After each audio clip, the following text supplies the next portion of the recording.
propriedade intelectual é responsável hoje por até 80% do valor das empresas. Mas isso não acontece apenas porque as empresas dão valor à sua propriedade intelectual. A propriedade intelectual vale muito porque a sociedade dá valor ao esforço de solucionar seus problemas e de lhe criar oportunidades. Nosso congresso desse ano vai reunir especialistas em propriedade intelectual, juristas, economistas do desenvolvimento e da inovação para nos guiarem nessa importante discussão.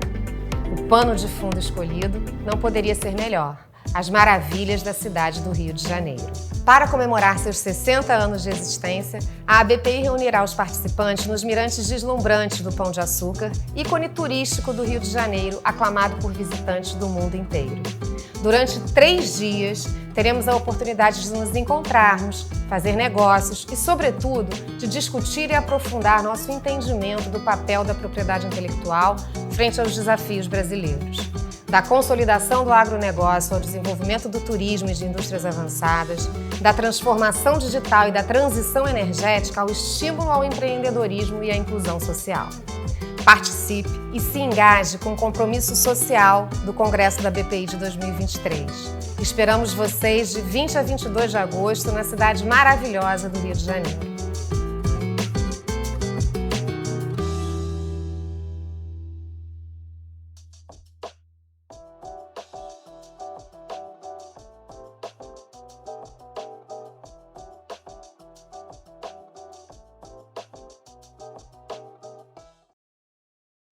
Olá, boa tarde a todos.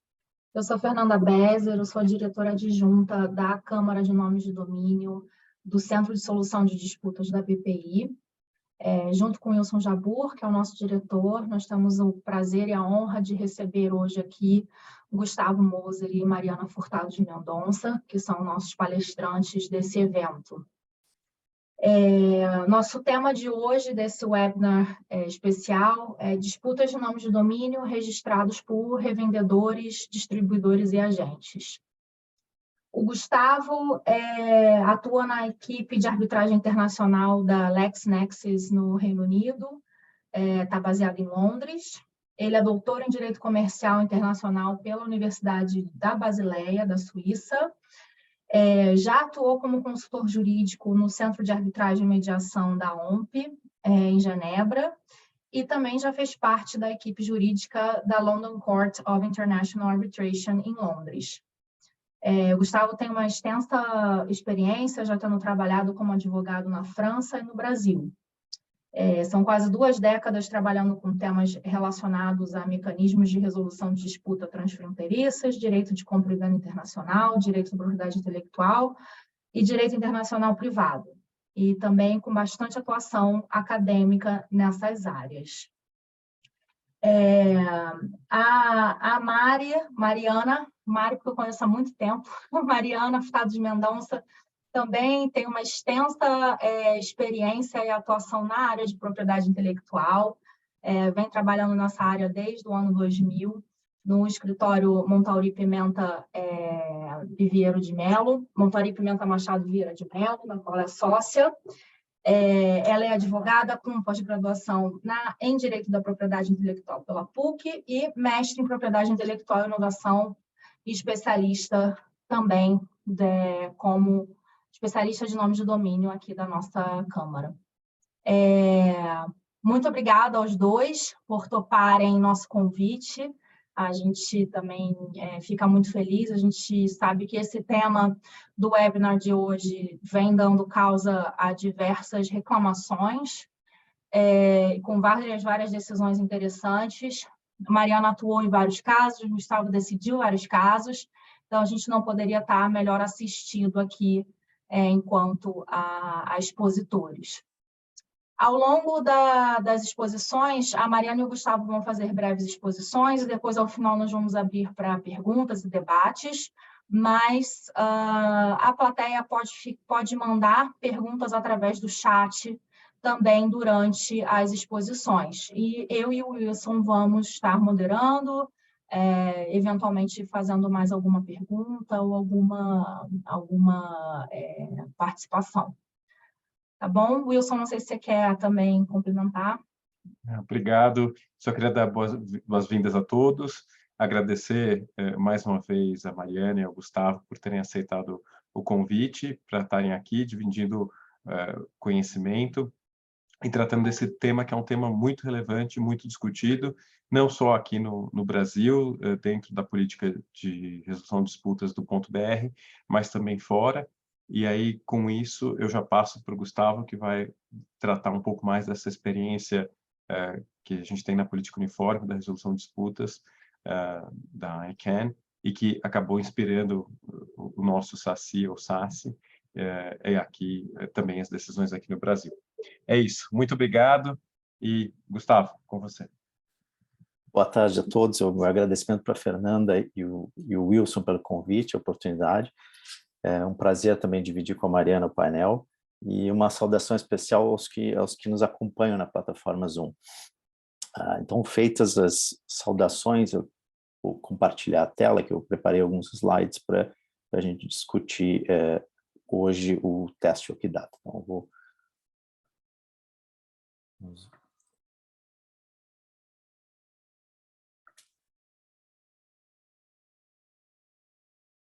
Ok. Está visível para todos? Tudo ok? Ok. Então, eu vou tratar do teste Okidata, da gênese, da origem do teste, e também oferecer, ao final, um olhar um pouco prospectivo, né? Algumas reflexões sobre o teste aplicado nos dias de hoje. Então, vamos iniciar com o plano de apresentação. Então, o teste Okidata, a origem e o âmbito de aplicação e o olhar prospectivo. Então, iniciando com a origem do teste. Me parece interessante a gente só relembrar também a base normativa sobre a qual o teste foi criado, né? Então, o teste foi criado sob o alicerce da política UDRP, lembrando que a UDRP, os remédios jurídicos presentes são a transferência ou cancelamento do nome de domínio,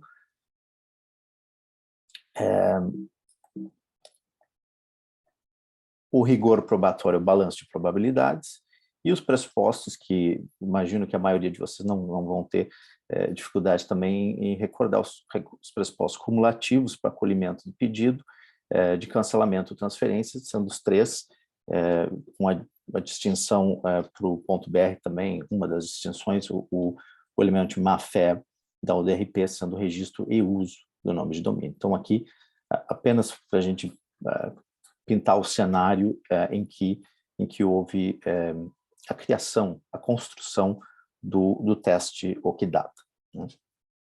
Tudo bem. Então, o que é o teste Okidata? O leading case, o caso que leva o nome Okidata, foi o caso entre uma reclamante chamada Okidata Americas versus ASD.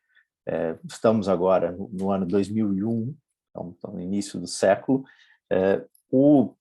Para os mais jovens que nos acompanham, talvez não vão recordar, outros um pouco mais experimentados no mundo jurídico vão recordar que a Okidata produzia, comercializava, manufaturava, na verdade, também aparelhos de fax, impressoras, computadores e peças.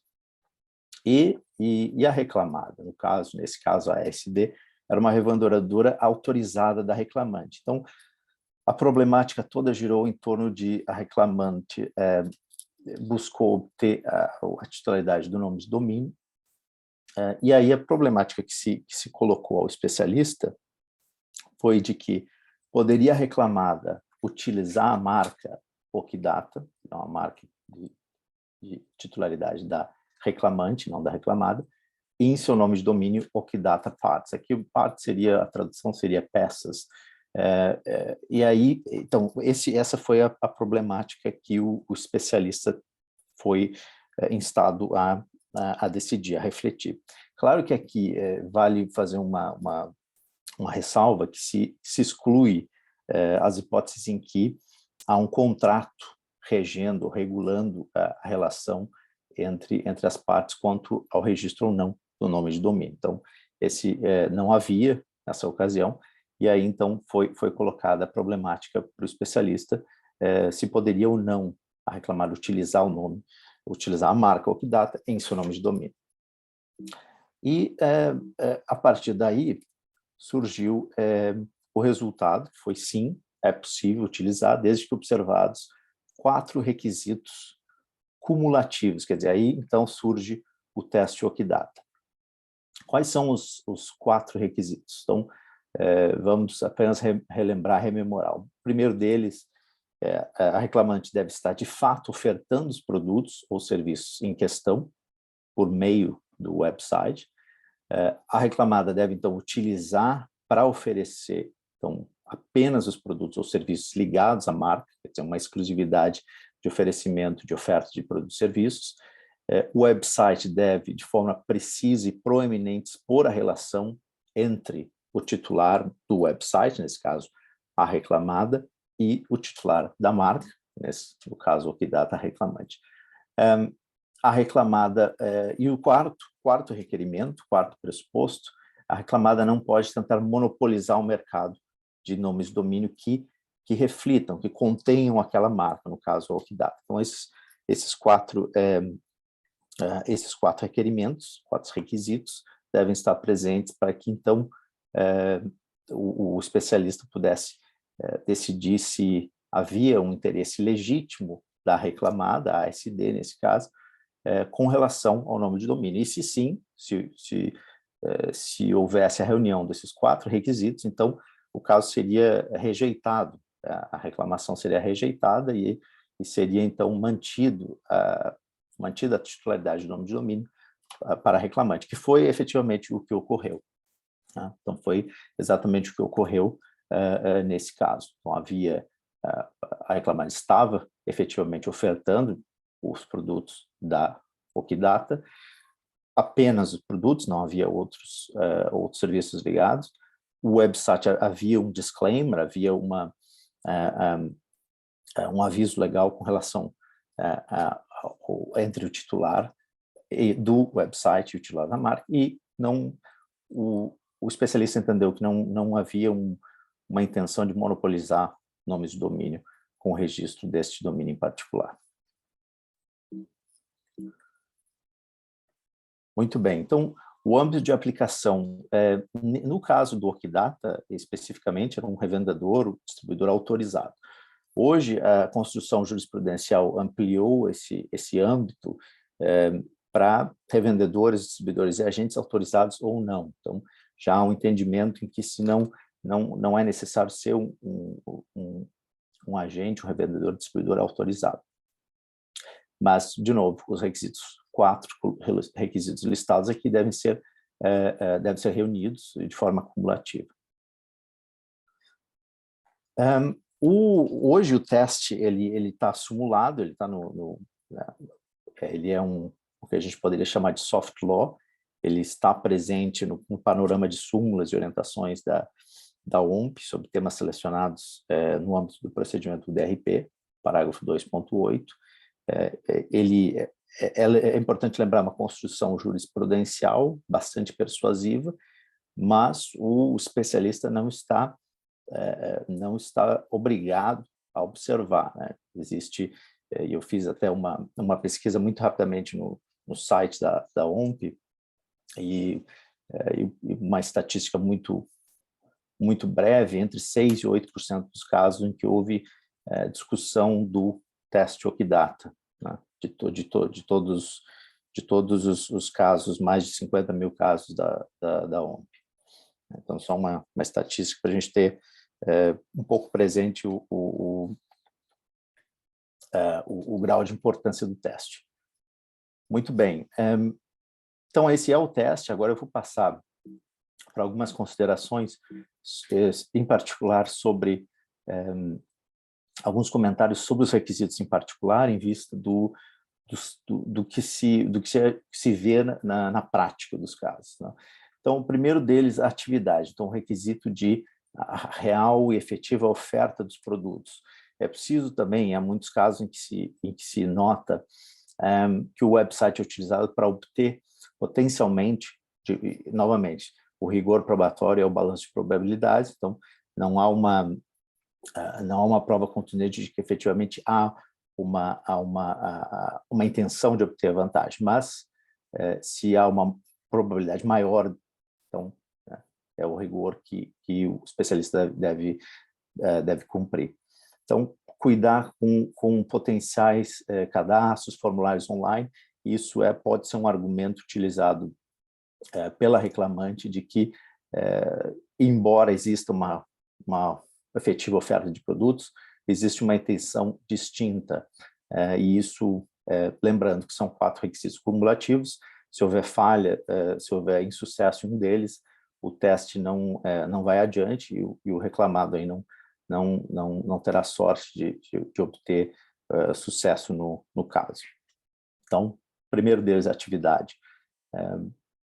Segundo, a origem do produto ou serviço. Lembrando que o teste foi construído pelos produtos Okidata, a exclusividade de produtos ofertados pelo reclamado, sendo apenas de proveniência da empresa Okidata. Então, lembrando, de exclusividade de produtos ou serviços, produtos não competidores, né?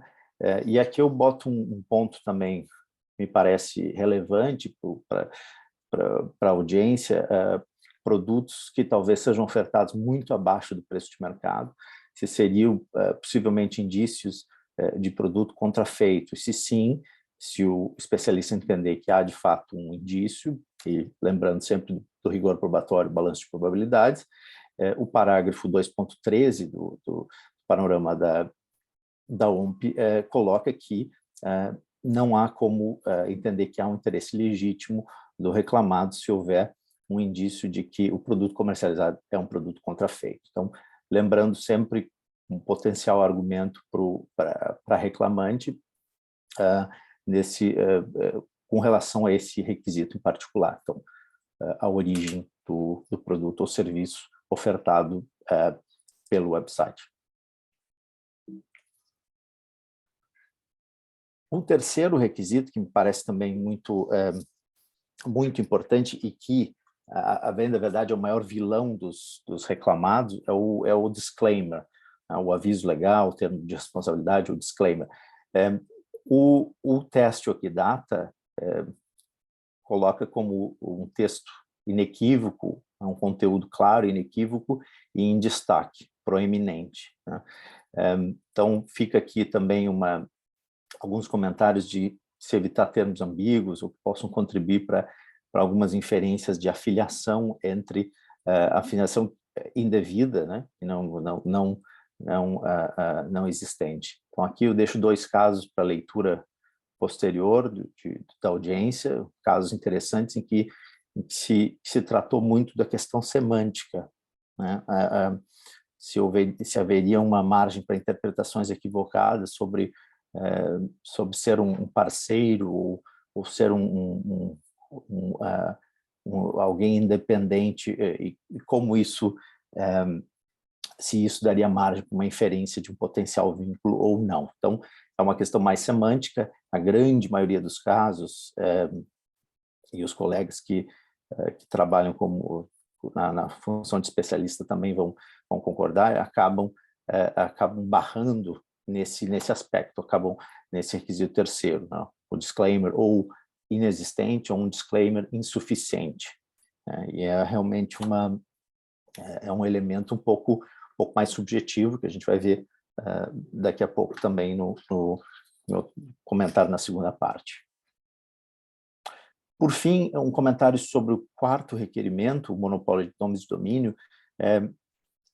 É um requerimento um pouco mais complicado de provado por parte da reclamante, porque é preciso que se mostre que ou é uma conduta predatória por parte da reclamada de registrar vários nomes de domínio, incluindo aquela marca, e então não permitir que o titular da marca registre vários outros designações ou variantes, ou eventualmente uma conduta mais predatória de multiplicidade de domínios que contenham também marcas de outras empresas, né?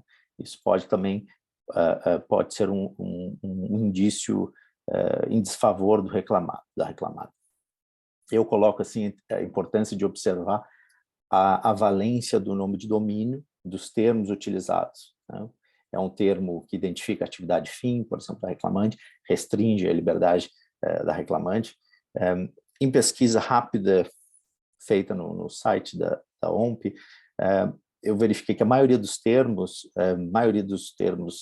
genéricos utilizados em casos de Okidata, pelo menos um apanhado geral, foram termos relacionados a outlet, shops, sales, ou localização, serviços, ou localização geográfica, em que poderia haver uma inferência de afiliação entre o titular da marca e o mantenedor do website, o titular do nome de domínio.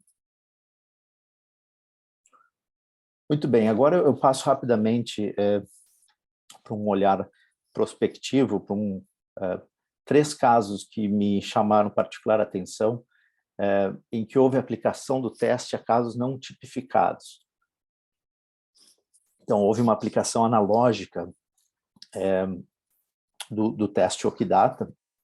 Parece interessante, eu encorajo a audiência a que consulte esses 3 casos, são um pouco polêmicos, a meu ver também.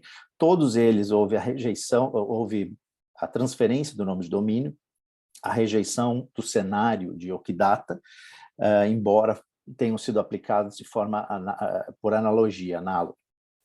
Todos eles falharam no requerimento terceiro, disclaimer, mas, de novo, houve uma aplicação por analogia. O primeiro deles, o Take IELTS, é interessante observar, vocês devem estar familiarizados com o IELTS, uma certificação do idioma inglês, utilizado em diversas universidades e cursos no exterior. O reclamado, nesse caso, oferecia um serviço de materiais preparatórios para o exame. Havia um disclaimer mostrando que não havia um vínculo entre o IELTS e o reclamado, e ainda assim o especialista entendeu por ser insuficiente, um disclaimer insuficiente. E me pareceu interessante a argumentação, o especialista entendeu que o termo, o verbo take, é muito próximo de sugerir de uma ilação de afiliação com o IELTS. É um caso bastante interessante e polêmico, a meu ver, que poderia ter sido decidido de forma distinta. O segundo deles é também uma acreditação, um exame preparatório para acreditação de enfermagem nos Estados Unidos, e o reclamado oferecia, nesse caso em particular, um serviço que seria complementar ou adjunto, né, similar ao IELTS também, mas aí, nesse caso, em particular, não havia disclaimer, não houve qualquer disclaimer, diferente do caso do IELTS, em que houve, inclusive, apresentação de defesa. Nesse caso, do NCLEX Webinars, não houve apresentação de defesa, né, houve a revelia, e o especialista entendeu que a falta de disclaimer, de novo, requerimento terceiro do teste, com a ausência de disclaimer, o teste não pode ser aplicado, e, enfim, o reclamado não logrou êxito. E, por fim, o terceiro, Instavast, caso muito interessante também, o reclamado oferecia, a reclamante é Instagram, o reclamado oferecia uma ferramenta de engajamento, de automação de likes e visualizações, especificamente para a empresa Instagram, usuários da plataforma, e o especialista entendeu, e novamente aqui houve revelia e não havia disclaimer, então, em vista da ausência de disclaimer. Então, de novo, colocando a questão do disclaimer sendo no centro da discussão, da grande maioria de casos em que o especialista aplica o teste, mas aí entende que os requerimentos são insuficientes para dar ganho de causa ao reclamado, e assim mantém, então, determinar a transferência ao reclamado, nesse ponto em específico. Obviamente, há os outros 2 elementos que devem ser abordados. Então, brevemente, chegando agora ao final da minha intervenção. Quanto ao teste Okidata, eu vou oferecer 3 pontos de reflexão, e aí também convidar os colegas que formulem indagações com relação a esses pontos. O primeiro deles é o contexto. É preciso que a gente nos situe no contexto em que foi construído o teste Okidata. Então, a gente está no ano 2001, é uma realidade de internet e uso do espaço virtual ainda em construção, ainda em franca expansão, exploração, uma busca de identidade, um pouco uma busca de como se normatizar esse ambiente virtual, né? Então, havia muito, talvez, a necessidade de se normatizar de forma muito clara.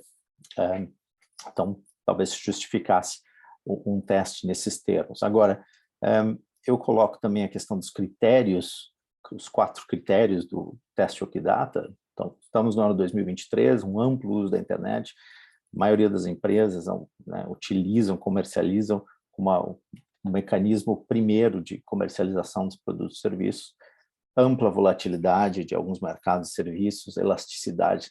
Então, aí fica o questionamento que eu coloco, seria preciso normatizar o disclaimer? Seria preciso ter critérios tão rigorosos para aplicação do teste Okidata? Faz sentido, por exemplo, uma aplicação monolítica dos critérios a todos os segmentos da indústria? Então, indústrias de tecnologia, indústrias essas que colocamos anteriormente, de serviços adicionais, complementares, adjuntos, faz sentido que seja feita uma aplicação monolítica, mais rígida, ou é preciso que se repense? E aí eu deixo o questionamento final. Deve-se, então, repensar o teste para acomodar o que eu chamo da tipicidade de cenários, sobretudo com o advento das novas tecnologias. Então, eu deixo o questionamento e agradeço novamente a oportunidade. Obrigado.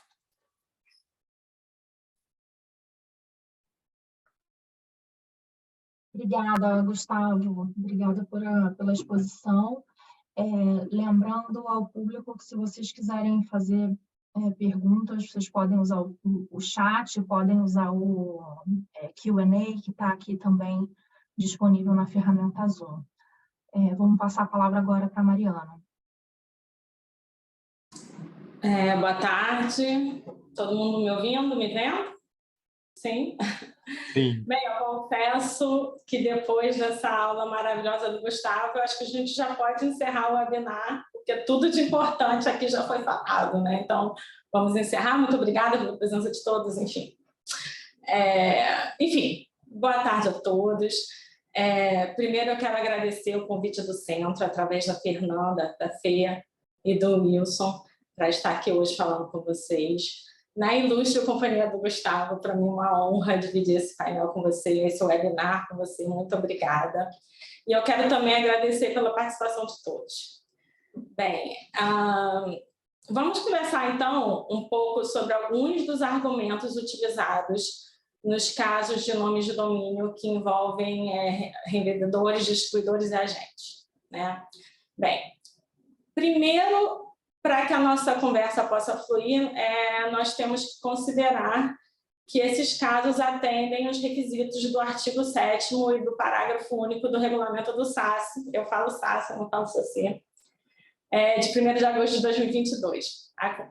É uma polêmica esse SASS e esse SASS, mas eu vou continuar falando SASS. Bem, esses requisitos são basicamente o legítimo interesse do reclamante, o registro e uso de má-fé do domínio e o fato do registro do domínio estar causando algum prejuízo ao reclamante, né? Bem, então, considerando que o que a gente vai falar aqui, né? Considerando que o caso atende a esses requisitos, nós podemos falar de alguns pontos que normalmente estão presentes nas defesas dos casos que envolvem, né, os atores do tema desse webinar, né? Que são os revendedores, distribuidores, agentes, e eu vou também incluir um quarto, que são as assistências técnicas, mas a gente fala sobre isso um pouco mais na frente. Enfim, os argumentos que chamam a atenção nesses casos, né, das reclamações, são O primeiro deles é o fato, para mim, né, o primeiro deles é o fato desses atores conhecerem previamente e irrefutavelmente, né, obviamente, a marca que compõe o núcleo do nome de domínio, independente de ser uma marca notoriamente conhecida de alto renome. Só pelo fato dele ser revendedor, distribuidor ou agente, estes atores eles já têm conhecimento que a marca pertence a um terceiro. Então, portanto, nesses casos, né, pelo menos no meu entendimento, deve ser afastado o princípio do first to file. Até mesmo porque, no artigo 1º da resolução do CGI, do Comitê Gestor da Internet, ela, apesar dela consignar, tem uma cola aqui, apesar dela consignar que, abre aspas, o nome de domínio disponível para registro será concedido ao primeiro requerente, ela dispõe no seu parágrafo único que o requerente declarar-se-á ciente de que não poderá ser escolhido o nome que desrespeite a legislação em vigor, que induza terceiros a erro e que viole direitos de terceiros. Então, assim, no meu entendimento, né, nesses casos, esse artigo já autorizaria o afastamento do princípio do first to file. Uma outra argumentação bem utilizada nesses casos, principalmente quando a parte reclamada é um revendedor ou uma assistência técnica, né, é o uso por analogia, eu vejo muito isso, é o uso por analogia dos incisos do artigo 132 da LPI, que basicamente fala que o titular da marca não pode impedir que comerciantes, distribuidores, fabricantes de acessórios e enfim, correlatos, né? Que esses titulares não podem impedir essas pessoas jurídicas ou físicas de usar a marca em determinadas situações. Principalmente quando tal uso ele é relacionado, quando esse uso é feito para informar o público sobre o produto que eles comercializam, né, ou prestam serviço, né, o serviço que eles prestam. Ocorre que os incisos do artigo 132 da LPI, ele fala em uso, ele fala que não pode impedir o uso. Em momento algum fala em registro, que o titular não pode impedir o registro. E o registro de nome de domínio é um registro, não é de marca, mas é de nome de domínio, né? E aí acaba gerando uma propriedade de um domínio, né? Existem domínios, dependendo do domínio, ele vale até mais que a marca, de determinadas marcas, enfim. E o nome de domínio e marca, apesar de serem institutos diferentes, acho que posso chamar de instituto, apesar de serem institutos diferentes, eles se relacionam e, atualmente, eles se complementam e muito na atividade empresarial, né? Fala-se muito que depois da pandemia o e-commerce cresceu muito, sem dúvida, cresceu, mas esses dois institutos já se relacionavam, já existia e-commerce antes da pandemia, só aumentou, né? Mas, enfim, já existia essa relação muito íntima dos dois, né? Da marca e do nome de domínio. Enfim. Então, para mim, é mais um argumento, né, que eu entendo que deve ser afastado para legitimar o registro de um nome de domínio que contém a marca de terceiro quando registrado por um revendedor ou o serviço de assistência técnica. Quanto às assistências técnicas, eu sei que ela não está no tema do webinar, mas eu sofro muito com elas, então gostaria de falar sobre elas, de desabafar aqui, fazer uma terapia em grupo. Mas, assim, quanto às assistências técnicas, eu não poderia deixar de falar um pouquinho delas, principalmente porque é algo muito peculiar do mercado brasileiro. Nos Estados Unidos, por exemplo, assim, eu morei lá um tempinho, eu não me lembro de ter assistência técnica. Eletrodoméstico quebrou, joga fora, compra outro. Então, assim, eu acho que esse serviço de assistência técnica é algo muito peculiar da gente aqui do Brasil.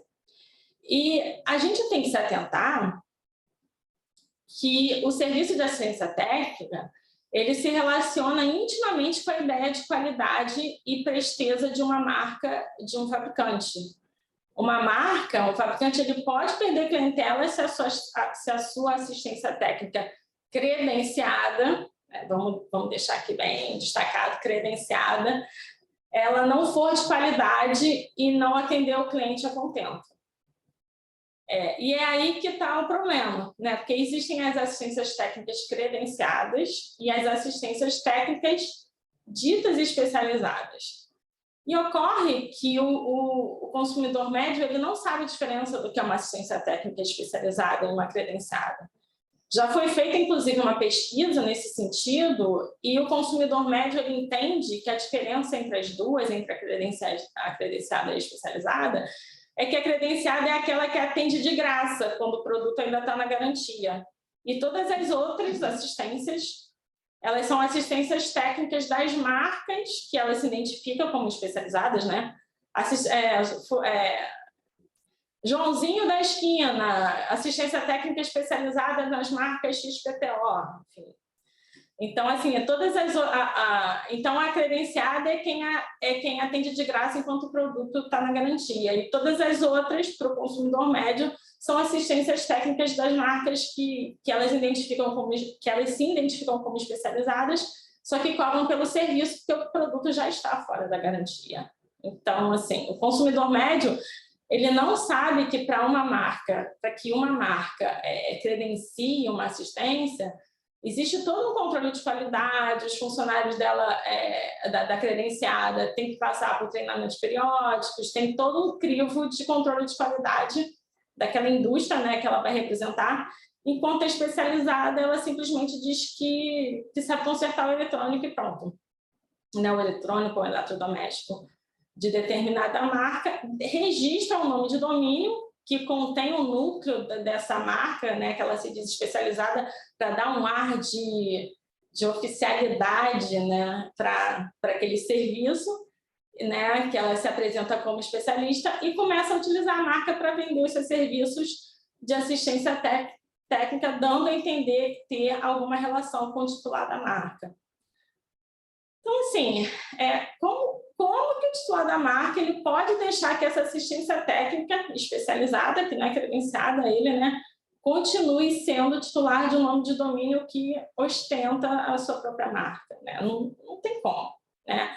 Eu tenho notícias, inclusive, de que, no passado recente, uma fabricante de eletrodomésticos sofria muito com ações na esfera do direito do consumidor, em função da confusão que os consumidores faziam entre os conceitos de assistência técnica especializada e credenciada. E os consumidores, eles utilizavam os serviços das assistências especializadas e, quando algo dava errado, ao invés de ajuizar ações contra a assistência, ajuizava contra o fabricante do produto, né, titular da marca, e, obviamente, pedia indenização. Né? E, assim, ações da esfera do direito do consumidor, na maioria das vezes, vai para o juizado especial. E quem advoga no contexto todo sabe o quão paternalistas são os juizados especiais cíveis. Né? Então, quase sempre, essa fabricante era obrigada a ressarcir o consumidor de algum modo por causa do mau serviço prestado pela tal assistência especializada, que não tem nada a ver com ele. Né? Então, assim, isso era muito complicado. E aí, esse fabricante, então, ele começou a utilizar as reclamações SASSI como estratégia para conseguir dissociar o seu nome dessas assistências especializadas que não eram credenciadas a ele, né? Enfim, então, pronto, já fiz aqui meu desabafo sobre as assistências, a gente pode voltar para o tema. Enfim, mas, quer dizer, eu acho que eu ainda vou falar um pouco sobre elas, mas mudando de assunto, e ainda falando sobre assistência técnica, e agora me referindo apenas às credenciadas e também aos distribuidores, eu já vi casos, né, que tais atores, né, a assistência técnica credenciada e o distribuidor. Gente, eu estou falando com a mão para baixo assim, que eu estou morrendo de frio, eu estou aquecendo a minha mão aqui, desculpa, tá? E é até bom, porque eu gesticulo muito, tá ótimo falar assim. Mas, voltando aqui ao raciocínio. Como eu ia falando, eu já vi casos que as assistências técnicas credenciadas e os distribuidores, eles registram domínios, né, e até marcas, né, mas vamos restringir aqui o nome de domínio, porque marca teria outras considerações, mas, enfim, Então, as distribuidoras oficiais, né, enquanto tem a parceria lá com o produto que está distribuindo, eles, ou a pedido da titular da marca original, ou por iniciativa própria, resolve registrar o nome de domínio, enfim, sem ou com o consentimento expresso do verdadeiro titular da marca. E quando o contrato termina, o ex-credenciado ou o ex-distribuidor, ele resolve utilizar tais registros como moeda de troca para levar vantagem nas negociações, né, do distrato da parceria. Enfim, no meu entendimento, né, esse é um ato de má-fé, né? Se o ex-credenciado e o ex-distribuidor ele registrou e utilizou no passado um nome de domínio que contém a marca de quem era parceiro, no momento que acaba a parceria, acaba a razão de manter sob a sua titularidade o registro daquele domínio. A maioria, né, desses distribuidores, eles alegam que o titular ele não cumpriu com as obrigações do encerramento do contrato, ou que foi o próprio distribuidor que investiu para alavancar o site em funcionamento sobre aquele determinado domínio, e por esse motivo seria justo ele ser ressarcido. Ocorre que essa discussão de quebra de contrato ou de falta de apoio em investimentos, né, para alavancar o site, os negócios no Brasil, enfim, ele deve ser levado para outra esfera. Essa discussão tem que ser levada para outra esfera e não deve ser discutida no âmbito do SaaS, né? No meu entendimento, eu acredito que de muitos, né, dentro do SaaS, a partir do momento que cessou a parceria, cessou o motivo pelo qual o ex-credenciado ou o ex-distribuidor teria legitimidade para manter o registro daquele domínio, né? Enfim, e por fim, eu queria falando um pouco dos agentes, né, das agências, que são aqueles prestadores de serviço que normalmente gerenciam grandes portfólios de nomes de domínio ou registram domínios em seu próprio nome. Esse é um serviço muito utilizado no mundo inteiro, né? Principalmente por empresas que possuem muitos domínios e resolvem transferir, né, terceirizar para essas agências o trabalho burocrático de pagamento de anuidades, de pagamento de anuidades, né, de renovação dos nomes de domínio, e todo o contato com os diversos registradores de nomes de domínio no mundo inteiro, né? E olha, dependendo do volume de nomes de domínio de determinada empresa, eu estou falando empresa, é licença poética, tá, gente? Eu sei que é sociedade empresária, certo, mas eu vou continuar falando empresa. Mas, enfim, dependendo do volume de nomes de domínio de determinada da empresa, né?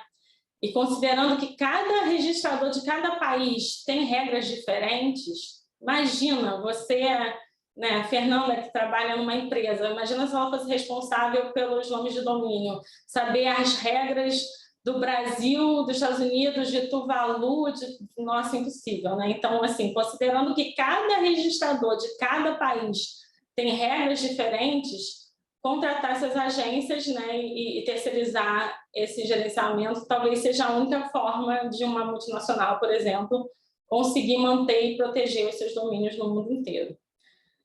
No Brasil, por exemplo, nós temos a peculiaridade de que um domínio, para ser registrado, tem que estar vinculado a um CPF ou um CNPJ. Então, existem muitas empresas estrangeiras que contratam essas agências, né, simplesmente porque não tem CNPJ.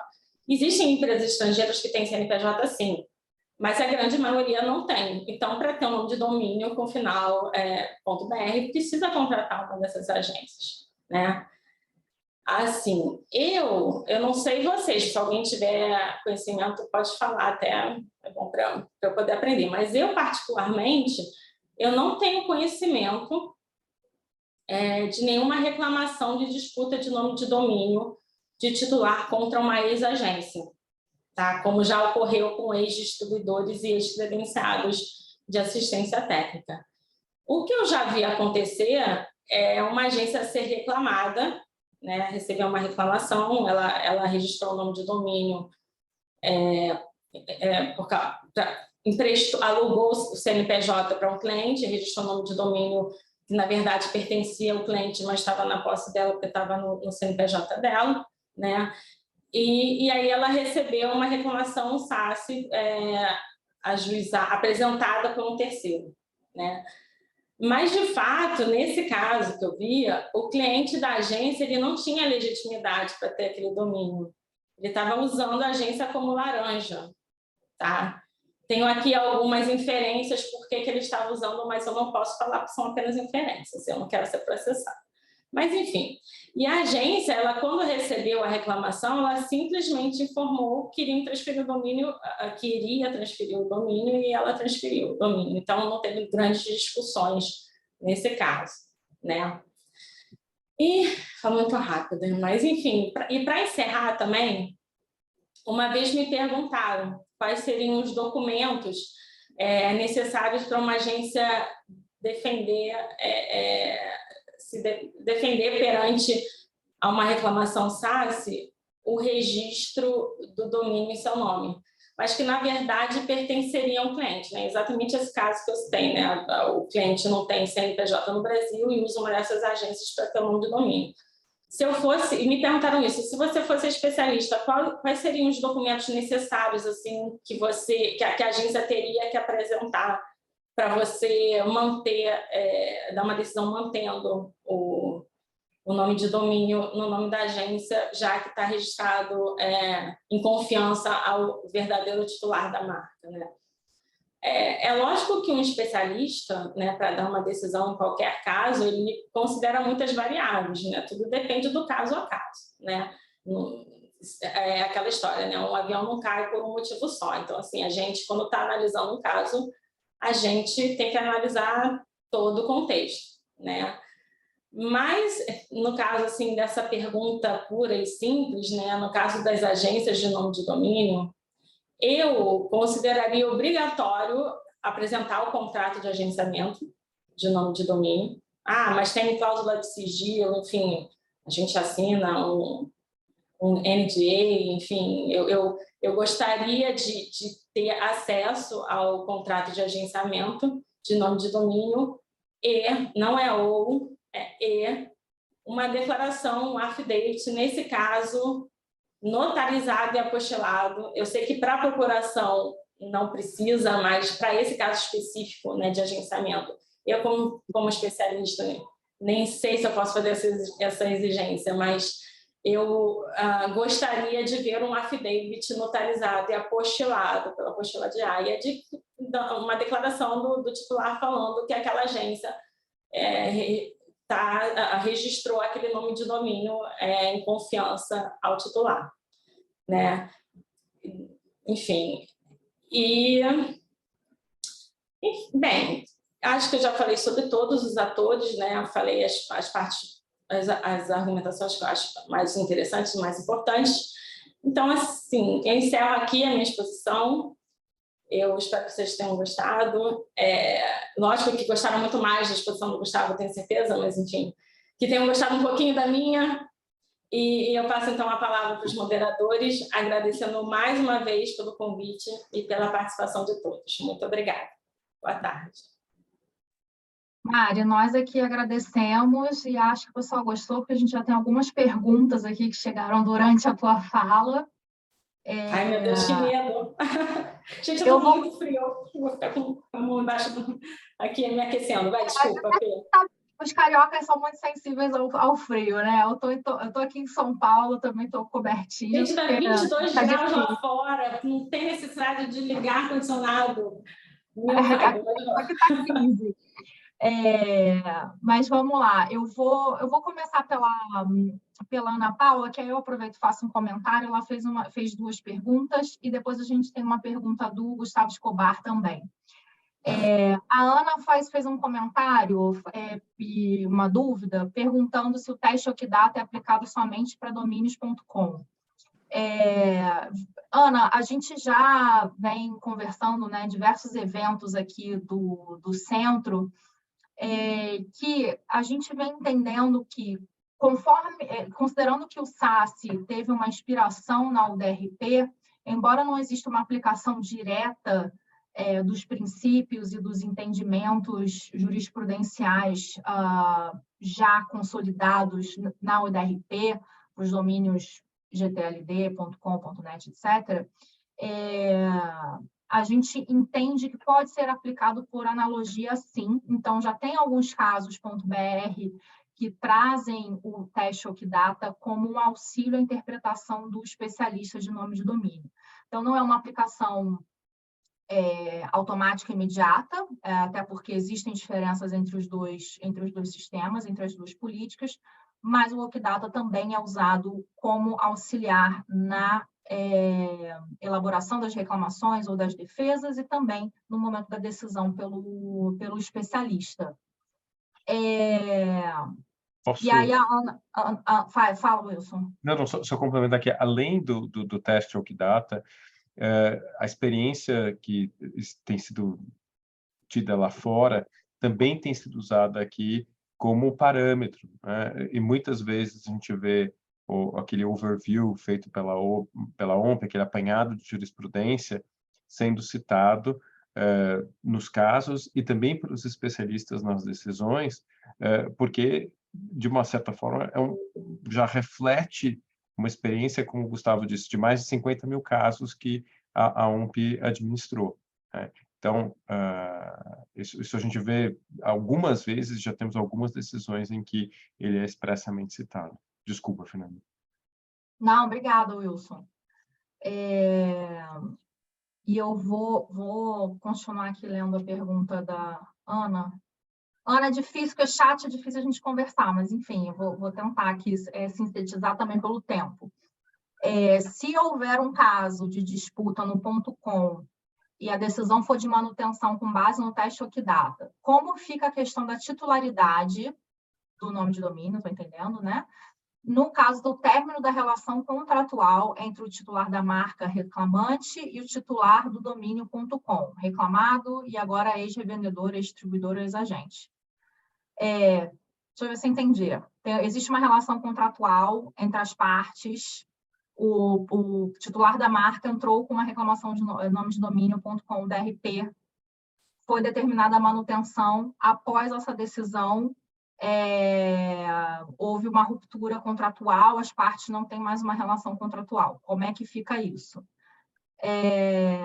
E aí a pergunta dela, o titular da marca teria que assinar o judiciário ou interpor uma outra reclamação perante a WIPO para a transferência do domínio? Acho que o ideal primeiro é tentar resolver isso de forma amigável, né? Porque todo contrato que prevê esse tipo de relação de distribuição, revenda, etc., tem uma previsão de que a parte não pode registrar marcas sem consentimento e uma vez finalizada, marcas ou nomes de domínio sem consentimento, e uma vez finalizada a relação, que eles tenham que devolver, cancelar, enfim, isso aí vai depender. Fala, Will. Eu vou deixar Gustavo e Mari falar também, que estou tentando ler todas as perguntas. Fala, Will. Não, eu tenho, talvez o Gustavo possa até confirmar isso, mas eu acho que já existem precedentes dessa hipótese que a Ana levantou, mas eles acabam sendo, a segunda reclamação acaba sendo não aceita, porque a UDRP, diferentemente do SACI, ela exige cumulativamente o registro e uso em má-fé. E aí, então, na UDRP, no .com, se o registro do nome de domínio foi feito com base numa relação contratual, ele não foi feito em má-fé. E aí existem precedentes que entendem que aí o que caberia é uma ação com base no contrato, fugindo da política.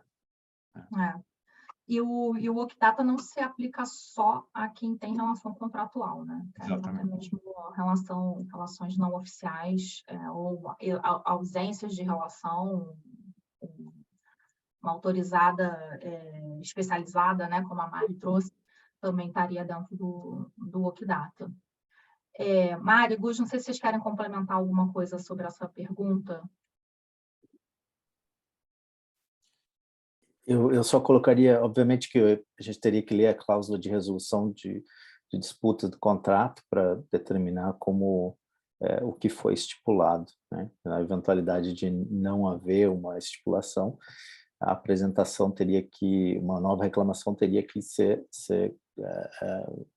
acompanhada desses novo cenário para o convencimento especialista. Seria um pouco mais, mas concordo com a Fernanda, eu acho que numa eventualidade de ser um autorizado, ter uma relação contratual, no mais das vezes haverá uma cláusula de disputa, e aí pode ser uma cláusula que tenha multiportas, possivelmente uma mediação ou alguma negociação, uma saída negociada para essa questão. Um pouco mais complicado se não foram autorizados, mas aí também não há uma ruptura, é um cenário diferente do que foi colocado.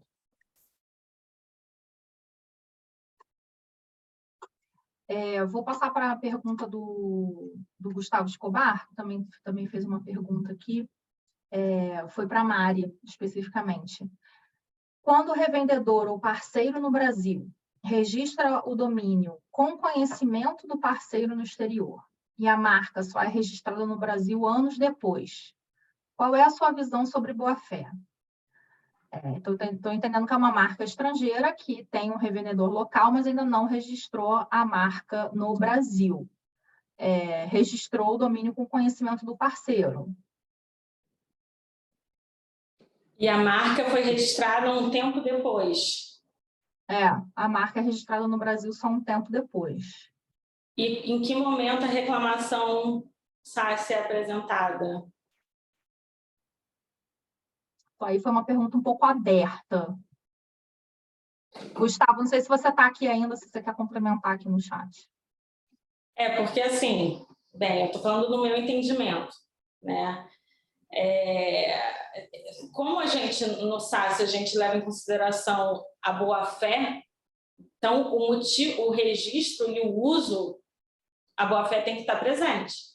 Foi como eu falei, a partir do momento, enquanto eles forem parceiros e faça sentido o revendedor, o representante, o distribuidor ter um nome de domínio com aquela marca para poder alavancar os negócios, ele está fazendo, por mais que ele não tenha autorização de registrar, ele registrou e está fazendo uso de boa-fé.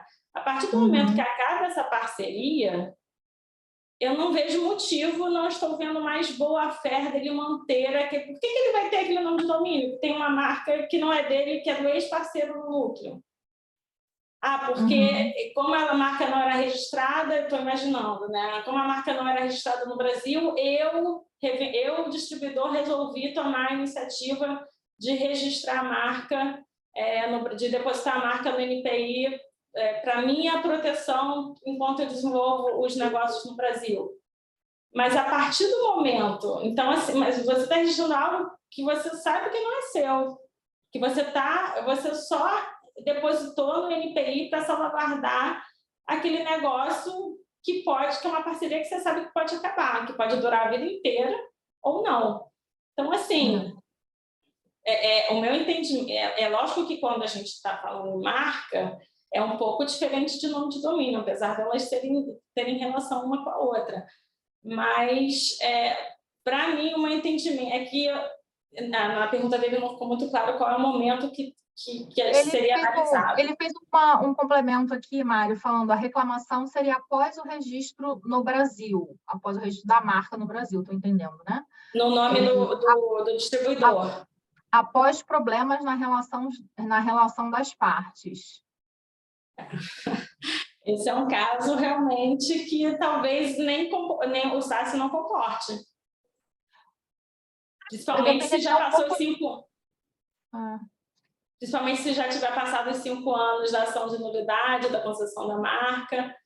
É um caso que talvez não seja comportado pelo SASE, tenha que judicializar. Mas, assim, como eu falei, mesmo na explanação, a gente tem que considerar diversos fatores, né? Todo o contexto. Posso fazer só por favor, comentário?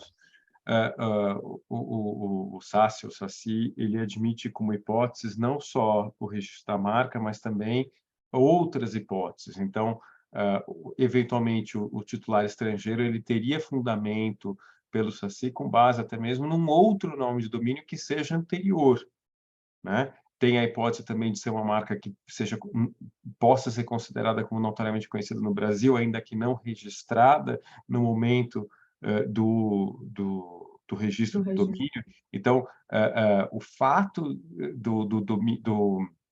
registro da marca ser posterior não impede por si só ou não exclui a possibilidade de apresentação de uma reclamação perante as regras do SACI. Né? A questão que veio depois agora, uma questão falando que a marca teria sido registrada décadas depois, aí a gente tem uma outra questão temporal, e que eu brinco, né, que eu chamo de SACI porque ele é falho, no sentido de que ficaram de fora todos os domínios registrados no .br antes de 1º de outubro de 2010. Então, esse seria um outro aspecto a ser considerado nesse caso, em sendo um caso prático verdadeiro. E aí o que caberia seria uma ação judicial e talvez aí com base até mesmo na Convenção de Paris, porque se havia uma relação de representação, o registro da marca poderia ser adjudicado. A hipótese que eu levantaria aqui, se com base na Convenção de Paris pode haver adjudicação da marca, será que não poderia haver também a adjudicação do nome de domínio? Essa seria uma outra tese a ser enfrentada. Com certeza. Assim como todos os casos e decisões, tanto do DRP quanto do SACI, as partes envolvidas, e principalmente os especialistas, precisam olhar para o todo. Qual é a linha do tempo aqui? Qual é a relação das partes? Como o Wilson bem recordou, o SACI traz outras possibilidades de apresentação de reclamação fora a marca, né? Tem um nome empresarial envolvido, uma marca notoriamente conhecida registrada antes, um domínio anterior, um nome civil, enfim. Então, existem outras questões aqui que podem permitir a apresentação da reclamação e uma decisão favorável, enfim. São muitos aspectos que são levados em conta na hora de se analisar um caso. E uma coisa que é importante a gente recordar também é que tanto o DRP quanto o SACI foram feitos para casos de clara má-fé, claro cybersquatter. Não foi feito como um adendo ou um jeitinho de conseguir uma decisão administrativa para resolver disputas comerciais, disputas contratuais. Então, num caso que seja mais complexo, envolva uma dilação probatória maior, uma análise mais aprofundada de provas, testemunhas, documentação extensa, esse não é um caso para o SACI, esse é um caso, né, para arbitragem, mediação, judiciário. Aqui não seria o foro mais adequado para uma disputa mais complexa. Tá bom? Gustavo, Mari, vocês têm mais alguma coisa que vocês gostariam de adicionar sobre isso? É um pouco clichê, Fê, mas você falou tudo que eu falaria. Eu acho que esses casos realmente talvez o SACI não seja o mais adequado. A gente acaba vendo mesmo. Gente, eu queria agradecer novamente a presença de todos, a participação luxuosíssima do Gustavo e da Mariana. Novamente, um prazer, uma honra ter vocês aqui, falando desse tema, como a gente viu, dá bastante pano para manga. As limitações aqui do Zoom não deixam a gente aprofundar tanto o debate, né? Às vezes fica um pouco difícil de ver pelo chat e tal, mas com certeza a gente vê que existe um interesse pelo tema, que a gente vê até no número de casos que chegam ao centro.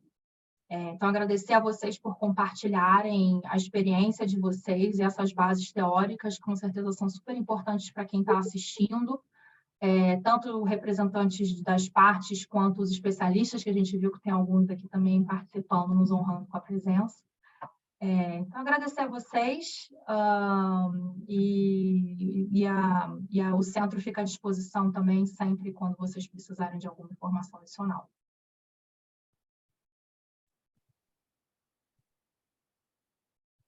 Wilson, mais alguma coisa? Não, muito obrigado a todos. Obrigado, Gustavo. Obrigado, Mariana. Obrigado, Fernanda. E até uma próxima. A gente deve fazer outros seminários. E obrigada à Secretaria da BPI pelo apoio aí na parte técnica para a gente, como sempre. Obrigada, gente. Até a próxima. Obrigado. Obrigada, boa Até tarde. mais. Boa tarde. Até mais.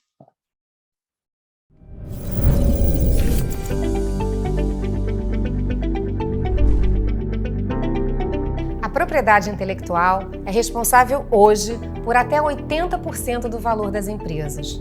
Mas isso não acontece apenas porque as empresas dão valor à sua propriedade intelectual. A propriedade intelectual vale muito porque a sociedade dá valor ao esforço de solucionar seus problemas e de lhe criar oportunidades. Nosso congresso desse ano vai reunir especialistas em propriedade intelectual, juristas, economistas do desenvolvimento e da inovação para nos guiarem nessa importante discussão. O pano de fundo escolhido não poderia ser melhor: as maravilhas da cidade do Rio de Janeiro.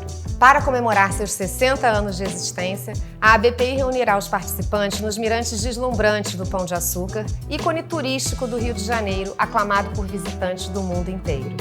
Durante 3 dias, teremos a oportunidade de nos encontrarmos, fazer negócios e, sobretudo, de discutir e aprofundar nosso entendimento do papel da propriedade intelectual frente aos desafios brasileiros. Da consolidação do agronegócio ao desenvolvimento do turismo e de indústrias avançadas, da transformação digital e da transição energética ao estímulo ao empreendedorismo e à inclusão social. Participe e se engaje com o compromisso social do Congresso da ABPI de 2023. Esperamos vocês de 20 a 22 de agosto na cidade maravilhosa do Rio de Janeiro.